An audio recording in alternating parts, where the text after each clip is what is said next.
ममता एक बहुत ही प्यारी चंचल सी लड़की थी जो कि हमेशा सबकी मदद करने को तैयार रहती, सबको हमेशा खुश रखती, हमेशा एक खुशनुमा माहौल बनाकर रखती जहाँ भी वह रहती। बहुत ही खुशमिजाज लड़की थी ममता। सब लोग उसको बहुत पसंद करते थे और जो भी ममता से एक बार मिलता वह ममता का दोस्त बन ही जाता था। स्कूल में पूरी क्लास ममता को बहुत पसंद करती थी और ममता भी सबके साथ बहुत मिलजुल कर रहती थी। सब कुछ बहुत अच्छा चल रहा था। एक दिन स्कूल में बच्चे खेल रहे थे और उछल कूद के खेल में कुछ ज़्यादा ही हो रहा था और खेल खेल में ममता के क्लास की एक लड़की ममता को कुछ ज़्यादा ही परेशान कर रही थी। ममता भी बच्ची ही थी, बच्चे तो आपस में लड़ाई झगड़ा करते ही हैं। उस लड़की ने लंगड़ी फंसाकर ममता को गिरा दिया और ममता बहुत ज़ोर से जा गिरी और वह लड़की हंसने लगी और ममता को चिढ़ाने के लिए बोली, देख तेरी टांग तो नहीं टूट गई। ममता कुछ देर तो चुप रही, लेकिन जब बार बार वह लड़की उसे चिढ़ाई जा रही थी तो आखिर वह भी एक बच्ची ही थी। उसने भी गुस्से में बोल दिया, मेरी टांग तो नहीं टूटी, लेकिन अब अगर तूने ज़्यादा उछल कूद की तो तेरी टांग जरूर टूट जाएगी। और फिर यह सब खेल चल ही रहा था कि अचानक थोड़ी देर के बाद ममता की वह दोस्त उछल कूद करने में गिर गई और सच में उसकी टांग टूट गई। ममता को बहुत जोर का झटका लगा। वह तो यह बात बोलकर भूल चुकी थी, लेकिन सच में उसकी दोस्त की टांग टूट जाएगी यह तो उसने सोचा भी नहीं था। खैर, ममता को बहुत अफसोस हुआ और उसने इसे मात्र एक संयोग माना। इसी तरह से दिन बीत रहे थे। फिर एक बार घर में ममता के पापा ने ढेर सारी मिठाइयाँ बनवाई थी क्योंकि उन्होंने नई दुकान खोली थी और उस खुशी में उन्होंने पूरे गांव में मिठाई बंटवानी थी। घर में सारे बच्चे भी बैठकर मिठाइयाँ खा रहे थे। घर का एक छोटा बच्चा कुछ ज़्यादा ही मिठाइयाँ खा रहा था जो कि शायद उसे नुकसान भी करती, पर वह नहीं मान रहा था मम्मी पापा के लाख बोलने पर भी कि दांत खराब हो जाएंगे, इतनी ज़्यादा मिठाई मत खाओ, पर वह बच्चा मान ही नहीं रहा था। तो ममता ने बच्चे को डराने के लिए बोला, देख अगर अब तूने ज़्यादा मिठाई खाई तो तेरे पेट में ढेर सारी मिठाइयाँ जमा हो जाएंगी और फिर मिठाइयों का एक पहाड़ बन जाएगा तेरे पेट में, जिससे कि तेरे पेट में बहुत दर्द होने लगेगा। ममता ने बस डराने के लिए अपने छोटे भाई को, जो कि बिल्कुल छोटा बच्चा था, यह बात कही थी, लेकिन उस बच्चे ने नहीं माना और फिर एक मिठाई खा ली। थोड़ी देर के बाद बच्चे के पेट में सच में बहुत जोर का दर्द होने लगा और डॉक्टर से दिखाने पर पता चला कि उसका खाना ठीक से हजम नहीं हुआ है। और थोड़ी देर में जब खाना ठीक से हजम हो गया तो वह ठीक हो गया क्योंकि डॉक्टर ने उसे डाइजेशन की टैबलेट दे दी थी। घर में सबको लगा उसने ज़रूरत से ज़्यादा मिठाई खा ली थी, तो ऐसा तो होना ही था, लेकिन ममता के दिमाग में कुछ और ही चल रहा था। उसे लग रहा था कि वह किसी के लिए सीधे उसके बारे में जो कुछ भी बोलती है वह सही हो जाता है। इसलिए ममता के मन में एक डर बैठ गया। पता नहीं यह ममता का वहम था या सच था, पर उसे ऐसा लगता था कि अगर उसने सीधा सीधा किसी के बारे में कुछ भी अच्छा या बुरा बोला तो वह सच हो जाएगा। इसलिए ममता कुछ भी बोलने से पहले, खास करके किसी को कुछ बुरा बोलने से पहले 100 बार सोचती थी, बल्कि वह कभी किसी को कुछ बुरा बोलती ही नहीं थी क्योंकि उसे लगता था कि अगर उसने किसी को कुछ बुरा बोल दिया तो वह सच हो जाएगा। एक दिन ममता की दादी बहुत बीमार पड़ी हुई थी। डॉक्टर ने चेकअप करके बताया कि इन्हें कैंसर हो गया है। सारे घर के लोग परेशान और दुखी हो गए। ममता को भी अपनी दादी माँ से बहुत प्यार था और यह बात सुनकर वह रोने लगी और बोली, हे भगवान, यह रिपोर्ट झूठी हो, मेरी दादी माँ को कैंसर ना हो, गलत रिपोर्ट आ गई हो मेरी दादी की। ममता को पता था यह सब सिर्फ फिल्मों में होता है, ऐसा सच में नहीं होता कि किसी की रिपोर्ट बदल जाए और गलत रिपोर्ट आ जाए। फिर भी उसका मन यह बात स्वीकार नहीं कर पा रहा था कि उसकी दादी को कैंसर हो गया है, क्योंकि वह दादी की लाडली थी और दादी भी उससे बहुत प्यार करती थी। उनके बिना वह रहने की सोच भी नहीं सकती थी। खैर, अगले दिन अपने मन की तसल्ली के लिए ममता के घर वालों ने ममता की दादी का दूसरे अस्पताल में दोबारा चेकअप करवाया और दादी की रिपोर्ट बिल्कुल नॉर्मल आई। और फिर जब पुराने अस्पताल में उस रिपोर्ट को दिखाया गया तो उन्होंने भी दोबारा चेकअप किया और दादी की रिपोर्ट में कोई कैंसर नहीं आया। तो डॉक्टर ने माफ़ी मांगी और बोला कि लगता है हमसे कुछ गलती हो गई है और रिपोर्ट बदल गई है। आपकी मम्मी को कोई कैंसर नहीं है, बस छोटी मोटी बीमारियां हैं जो कि दवाइयों से ठीक हो जाएंगी। यह बात जब घर में सबने सुनी तो सबकी खुशी का ठिकाना ही नहीं रहा और ममता को तो अब पूरा यकीन हो गया कि वह किसी के लिए जो कुछ भी अपने दिल से बोलती है वह सच हो जाता है। लेकिन यह बात ममता ने कभी किसी को नहीं बोली कि उसके साथ ऐसा होता है, नहीं तो उसके ऊपर तरह तरह के इल्ज़ाम लगने लगते और लोग पता नहीं क्या क्या बातें बनाने लगते। इसलिए ममता ने यह बात कभी किसी को नहीं बोली कि वह दिल से किसी के लिए जो कुछ भी बोलती है वह सच हो जाता है, क्योंकि वह चाहती नहीं थी कि यह बात किसी को भी पता चले। लेकिन हाँ, ममता ने अपनी ज़बान पर बहुत काबू रखा हुआ था और उसकी कोशिश होती थी कि वह अपने दिल से कभी किसी के लिए कुछ भी बुरा ना निकाले, चाहे कुछ भी हो जाए, क्योंकि उसे पता था कि अगर उसने किसी के लिए अपने दिल से कुछ भी बुरा बोल दिया तो उसके साथ वह जरूर हो जाएगा। अच्छा तो वह हमेशा बोलती ही थी, क्योंकि किसी का अच्छा होने में क्या बुराई थी। इसी तरह से दिन बीत रहे थे और ममता विवाह के योग्य हो गई और घर वालों ने अच्छे से देखभाल करके ममता की एक अच्छे घर में शादी कर दी। ममता का परिवार बहुत ही अच्छा था, सब लोग बहुत अच्छे थे। ममता का पति उसे बहुत प्यार करता था। ममता के ससुर, दादी सास, देवर और छोटी ननद, यह सब तो बहुत ही अच्छे थे। पर ममता की एक बड़ी ननद थी जो कि बहुत ही बदमाश थी और उसका काम सिर्फ घरों में आग लगाने का होता था। और ममता की सास जो कि ऐसा तो ठीक ही रहती थी, पर जब भी उसकी बड़ी बेटी उसे भड़काती तो वह बेटी के बहकावे में आकर ममता को बहुत परेशान करती थी। असल में दोनों माँ बेटी के लक्षण एक जैसे थे और उन्हें लड़ना बहुत पसंद था। लेकिन अब ममता की सास तो बूढ़ी हो चुकी थी तो खुद कुछ खुराफाती नहीं करती थी, लेकिन बेटी के भड़काने पर और फिर से पुराने वाले अंदाज में लड़ाई झगड़ा शुरू कर देती थी। और यह दोनों माँ बेटी मिलकर हर वक्त ममता का खून पीते रहते थे। कहने का तो बड़ी ननद शादीशुदा थी, पर अक्सर वो अपने मायके में ही रहती थी। मायके में उसे कोई भी पसंद नहीं करता था क्योंकि उसका काम सिर्फ आग लगाना होता था और हर किसी के घर में लड़ाई झगड़ा लगवाने का होता था।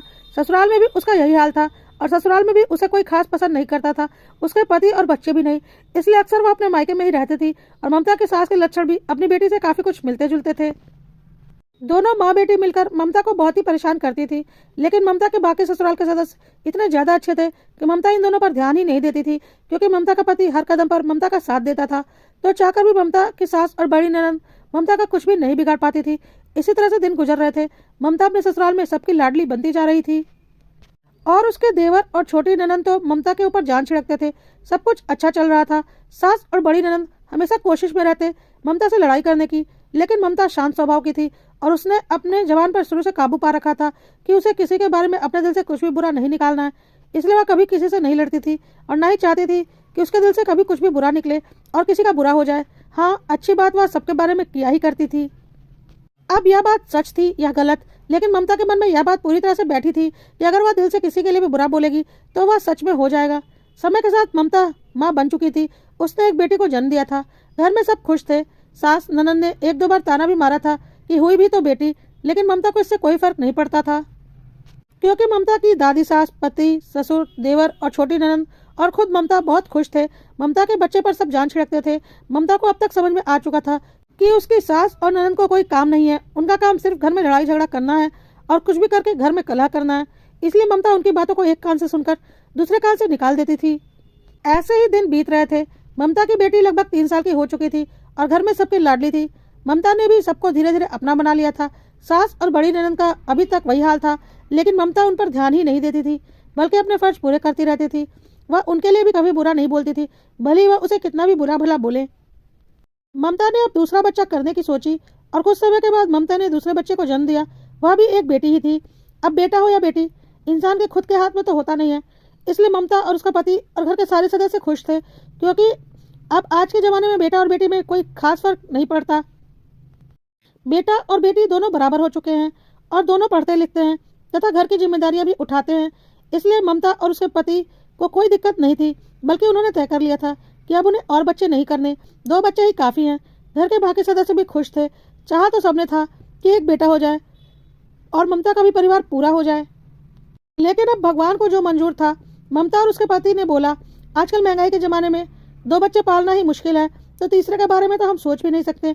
और क्या गारंटी है कि तीसरा बच्चा हम करेंगे तो वह बेटा ही होगा। हम अपनी बेटियों को बहुत अच्छे से पढ़ा लिखा कर काबिल बनाएंगे। और ममता के ससुराल में सब उनकी बातों से पूरी तरह से सहमत थे कि इस महंगाई के दौर में 2 बच्चे ही काफ़ी हैं और बेटी हो या बेटा आजकल सब बराबर हैं। लेकिन ममता की बड़ी ननद को यह बात हजम नहीं हो रही थी कि ममता ने दूसरी बेटी हो गई और घर में कोई बवाल नहीं मच रहा, बल्कि उसे सब प्यार दे रहे हैं। उसका काम तो लड़ाई झगड़े करवाना था, तो उसने अपनी माँ के कान भरने शुरू कर दिए और रोज कुछ ना कुछ बोलने लगी। दोनों माँ बेटी का काम यही होता था कि जैसे ही घर के सारे सदस्य अपने अपने कामों से घर के बाहर चले जाते, ममता का पति अपने ऑफिस चला जाता, ससुर जी भी अपने काम पर चले जाते और देवर और ननद कॉलेज चले जाते, तो बड़ी ननद और ममता की सास मिलकर ममता को ताने मारने शुरू कर देते और कुछ ना कुछ बोलते ही रहते। खास करके ममता की छोटी बेटी को, नन्ही सी जान को कुछ ना कुछ बोलती रहती और बड़ी बेटी को भी बीच बीच में बोलते ही रहते। ममता को बहुत गुस्सा आता था, लेकिन वह चुप रहती थी क्योंकि उसे पता था यह दोनों सिर्फ बोल सकती हैं, उससे ज़्यादा कुछ नहीं कर सकते। इन दोनों की बकवास करने की आदत है, इसलिए वह अधिक से अधिक इन दोनों से दूरी बनाकर रखती थी। एक दिन तो हद ही हो गई। ममता की बड़ी बेटी, जो कि अभी 3 वर्ष की थी, आंगन में खेल रही थी। बच्चे तो पानी से खेलना पसंद करते ही हैं, इसलिए वह पानी को पूरे आंगन में गिरा गिरा कर खेल रही थी, जिससे कि आंगन गंदा हो रहा था। और ममता अपनी छोटी बेटी को दूध पिला रही थी, इसलिए वह अपनी बड़ी बेटी की शैतानी करने से रोक नहीं पा रही थी और सोच रही थी कि अभी थोड़ी देर में वह आंगन साफ कर देगी। इसी बीच ममता की बड़ी ननद, जो कि हर वक्त मायके में ही विराजमान रहती थी, ससुराल बहुत कम ही जाती थी, क्योंकि उसके लक्षण ही ऐसे थे कि ससुराल में वह जितने दिन भी रहती लड़ाई झगड़ा ही करवाती रहती और अपने पति से भी उसकी कुछ खास नहीं बनती थी। ना ही बच्चों से, तो वह महीने के 25 दिन मायके में ही गुजारा करती थी। उसने अपनी आदत के अनुसार अपनी माँ के कान भरने शुरू कर दिए कि देखो बेटी पूरे आंगन को पानी पानी कर रही है और माँ को ख्याल ही नहीं, अपने दूसरे बच्चे में लगी पड़ी है। वह भी तो बेटी ही पैदा कर दी है, एक बेटा तो पैदा कर नहीं सकती। और पता नहीं क्या क्या ममता यह सब बातें सुन रही थी, लेकिन उसने बहुत ही मुश्किल से अपनी जबान पर काबू कर रखा था।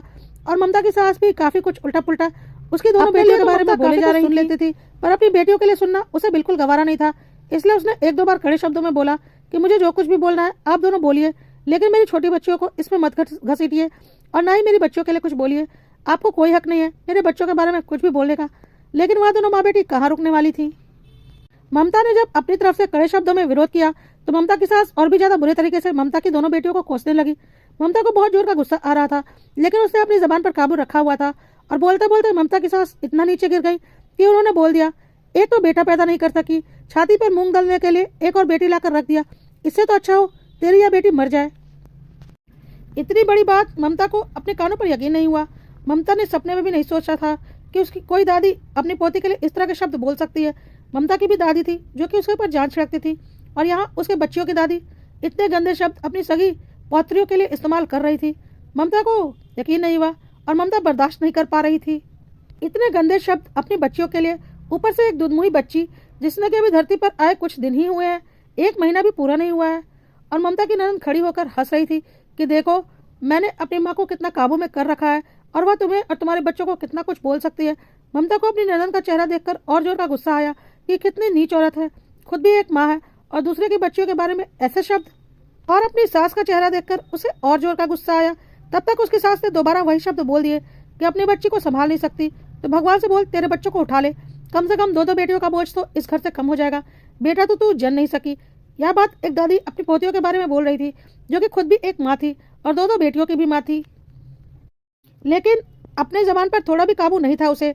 अपनी बच्चियों के लिए 2 बार ऐसे शब्दों को सुनकर ममता के बर्दाश्त के अब बाहर हो चुका था और किसी भी माँ के बर्दाश्त के बाहर ही होगा। ममता को बहुत जोर का गुस्सा आया और उसने गुस्से में बोला, मेरी बच्चियाँ क्यों भगवान के पास चली जाएंगी, मेरी बच्ची तो यहीं रहेंगी इसी धरती पर और सुखी रहेंगी, सही सलामत रहेंगी और अपना पूरा जीवन हंसी खुशी में बिताएंगी। इतना ही आपको बोझ लग रहा है तो आपकी यह लाडली बेटी ही भगवान के पास चली जाए ना तो कुछ ज़्यादा ही अच्छा रहेगा, इस धरती से एक बोझ कम हो जाएगा। अपना ससुराल तो संभाल नहीं रहा, मायके बिगाड़ने चली आई है।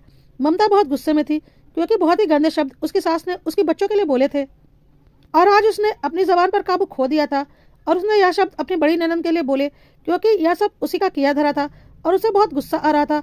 जब उसकी बेटियों के लिए उसकी सास ऐसे शब्द निकाल सकती है तो वह उनकी बददिमाग बेटी के लिए क्यों ना बोले। और सीधी सी बात है, किसी भी माँ के बच्चों के लिए कोई अगर गलत बोलेगा तो कोई भी माँ यह बर्दाश्त नहीं करेगी, यह स्वाभाविक है।